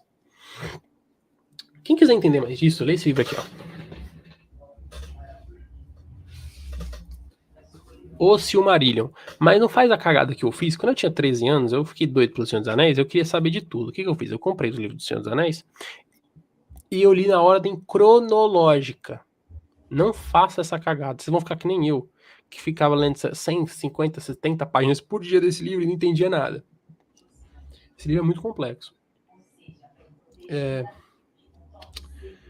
Muito complexo, muito maçudo. Eu até penso em ler novamente esse livro, porque, pô, eu tinha 13 anos, entendeu? Não sabia de nada. Eu só sabia de jogar Yu-Gi-Oh! E ouvir... Como é que fala? Metallica. E Sabotagem. Mano. Eu ouvia Metallica e Sabotagem. Com 13 anos. Né? Meio doido. E aí... Mas não lê esse livro primeiro. Lê primeiro o Hobbit, depois lê o Senhor dos Anéis e depois lê esse aqui. Leu, faz a lógica contrária. Meus irmãos, por exemplo, eles leram, cara, o Hobbit, Senhor dos Anéis. Eu vi eles lendo essas bagaças de livro aí, cara. Eu falava, esses caras são doidos, rapaz. E hoje eu tenho mais livro que eles. Mas é muito complexo. O livro Hobbit ele é mais simples, né? Ele é bem mais simples. É o primeiro livro de todos. Depois é o Senhor dos Anéis, a trilogia já é bem mais complexa, bem mais maçuda. Você pega todos os 3 livros, dá umas 1000 páginas. E você pega, por fim, o Silmarillion, é bem maçudo também. Tem outros livros. Beren e Húrin, outros livros.